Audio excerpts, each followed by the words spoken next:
Good afternoon. Thanks, Yanni. As Yanni already mentioned, Project 2 is broadly themed around unlocking the potential of cows, and the project lead is Ian Lane. But we've got a huge cohort of collaborators here because, again, as Yanni mentioned, we do have a large number of sub-projects as part of this project. Today I'm going to be focusing on a little bit more detail on Project 2A, longevity, and Project C, milk as a diagnostic fluid. But just very briefly, Project B, early alerts. This is a project that's in its early phases at the moment, where we're looking at whether we could send alerts out to farmers if there's a potential health or disease outbreak in the area. So we envisage that this might be similar to a sheep grazers or a facial eczema warning.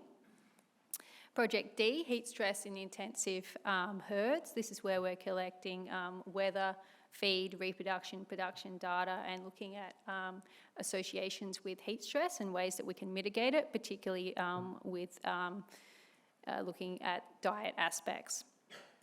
E is calf husbandry and looking at ruminal adaptation. Project F, the Infectome, is an exciting project run by Barbara Brito, and you're going to hear some more of Barbara's exciting results tomorrow at Platform 2 on calf diseases. Project G, compost barns, is really another offshoot of Project A, longevity, where we're looking at whether we can further improve compost barns and longevity of cows. So now if we have a little bit more of a look in detail at Project 2A, longevity. The aim of this project is really about increasing our understandings of risks of removal of cows with different feeding systems and the potential to increase longevity. And it was great to hear Ad mention this morning. So you might have heard Ian Lane speak about some of the preliminary findings from our phase 1 of this project in 2021 at DRF, which was on the retrospective data analysis. So what we were looking at there was looking at our baseline survival rates in total mixed ration versus pasture-based systems. And we wanted to examine associations of parity between these systems with survival, production, health, reproduction, blood metabolites, body weight, and body condition score. And we did this by analysing existing data sets from Australia, Canada, and the US with the help of our co-authors here. So phase 1 of this project is now complete, and we've got 3 publications that are freely available online. The best place to source these is actually to go to the Dairy Up website and click on the Publications tab. But just very briefly, this is the parity structure from our data set that had milk and reproductive data from over 32,000 Holstein cows from 13 different studies. So we can see that approaching 40% of the cows in these studies were actually of parity 1, compared to only less than 20% that were of 4th parity or greater, which is why we're really focused on delving down deeper into some of these risk factors around longevity, because we know that the natural lifespan of a cow is much greater than this. So what would be some of our potential benefits or impacts if we were to move from that current structure here on the left to a new proposed structure on the right, where we'd still have parity 1 or heifers being the greatest proportion of our herd, but we'd then be moving to a larger percentage of older cows in the herd?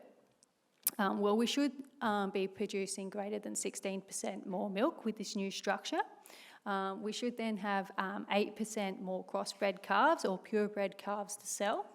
And this will allow us to improve our selection pressure for those heifers that are actually entering the herd. This structure will also allow us to decrease our greenhouse gas intensity and our totals, and it should also help improve our social acceptability. But are there any negative impacts of moving to a structure like this? Well, currently at the moment, yes, because we're already seeing this reduced longevity pattern. So that circles back to the aims of our project, to look at what are those risk factors for longevity and why we're not currently achieving that new structure.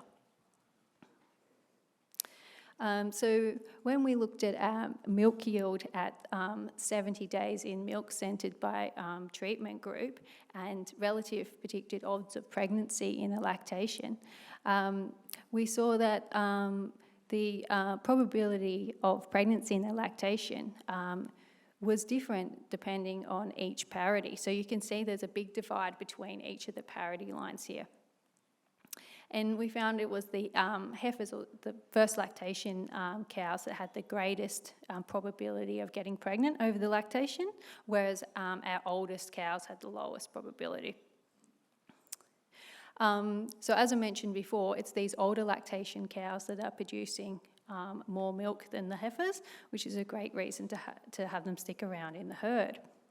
But what we also found was when cows were producing on the average amount of milk in the herd, or up to 20 litres above average of the herd, they were actually had increased odds of pregnancy in that lactation. Whereas cows that were producing less than the average and those that were producing more than 20 litres above the average had decreased probability of pregnancy. So it's a very much quadratic relationship. So when we looked at our health data, we found incidence of milk fever, retained placenta, ketosis, lameness and mastitis all increased with increased parity, which probably doesn't really surprise any of you. So we found fertility and disease were major risk factors for longevity. So we wanted to drill down deeper into these and other findings in phase 2 of the project. So we've got several sub-projects in phase 2. So the main one is being headed up by our PhD student David Sheedy, and you're going to hear a lot more from David Sheedy tomorrow at Platform 2.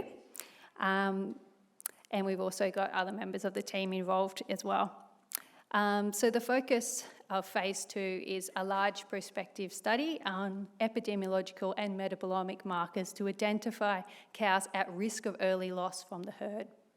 And we're also looking at differences in performance, health, reproduction between the total mixed ration and the pasture-based herds.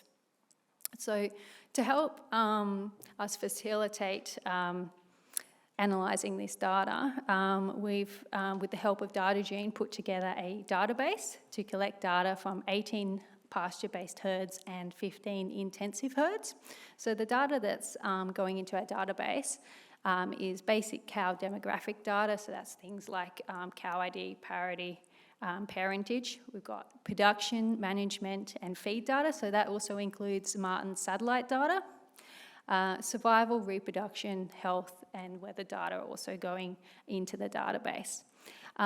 So the idea, and this data that's going in goes through a really rigorous screening process, so it's really high quality data that is actually making it to the database. And the idea is that this will be an excellent resource both now and moving into the future to address many different hypotheses.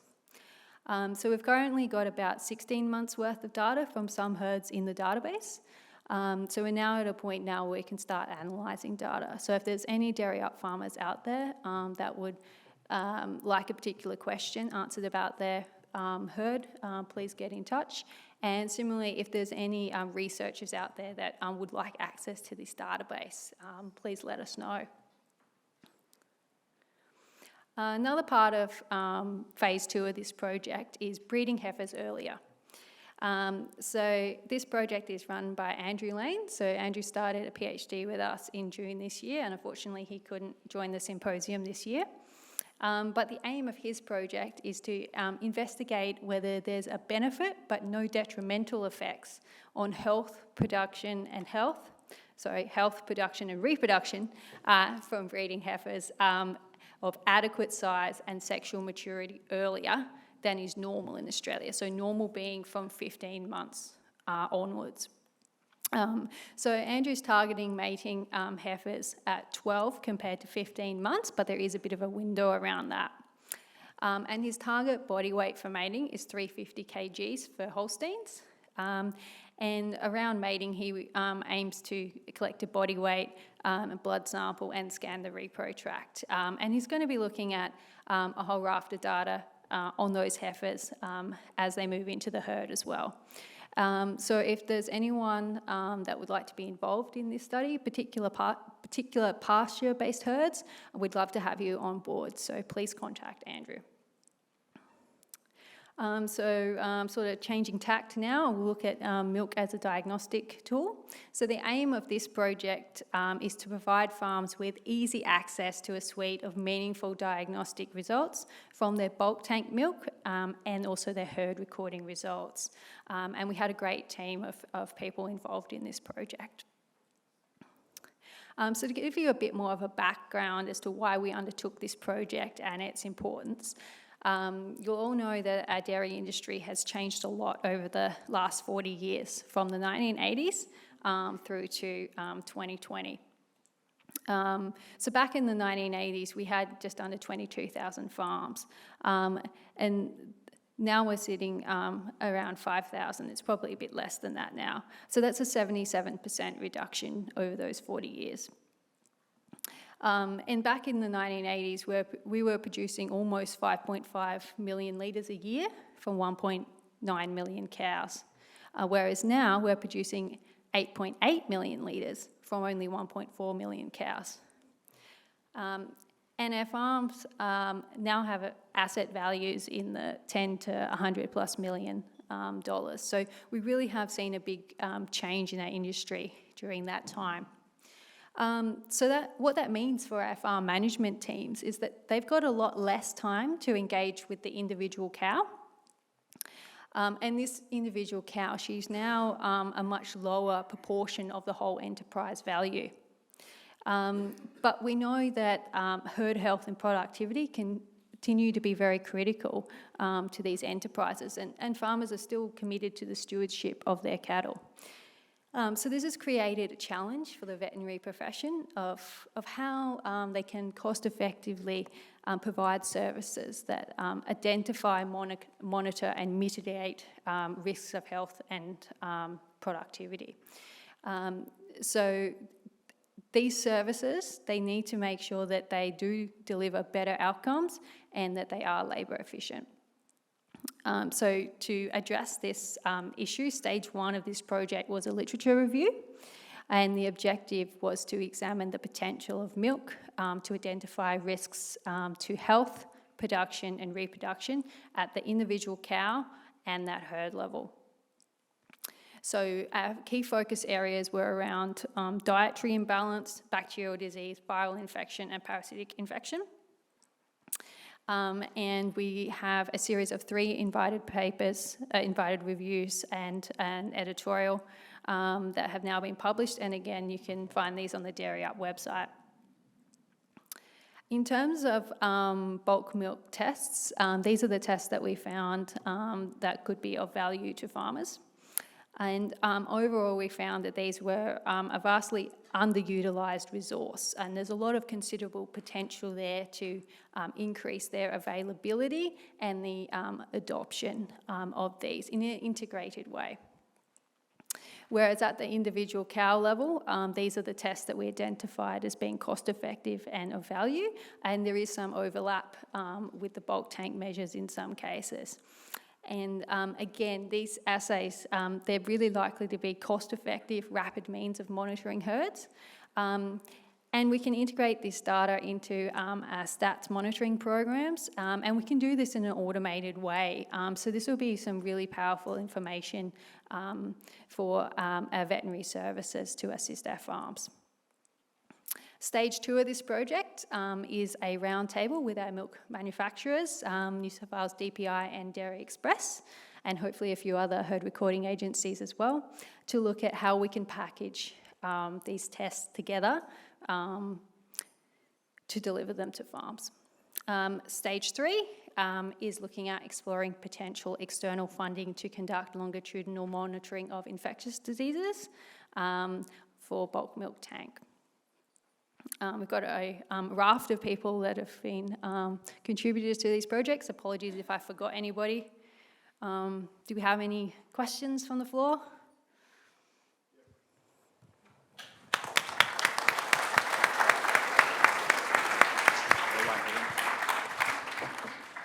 First question would be around your longevity thing, and it's just going forward with chopper cow prices not being worth as much, you're probably going to find a bit of an error going forward because people will probably hold on to cows longer and they probably won't put as many heifers into the herd.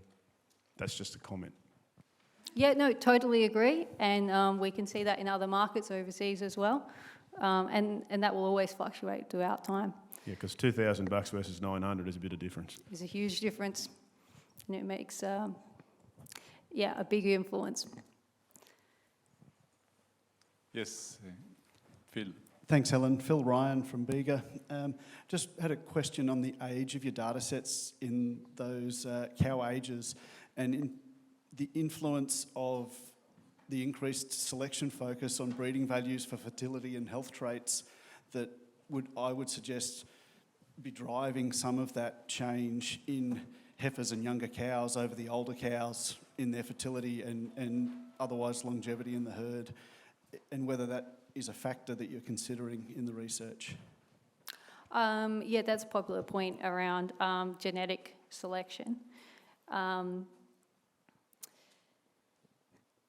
Yeah, definitely it needs to be considered, but still we would be applying a greater selection pressure because we don't have any guarantee that that cow with that supposed genetic merit is actually going to last in the herd.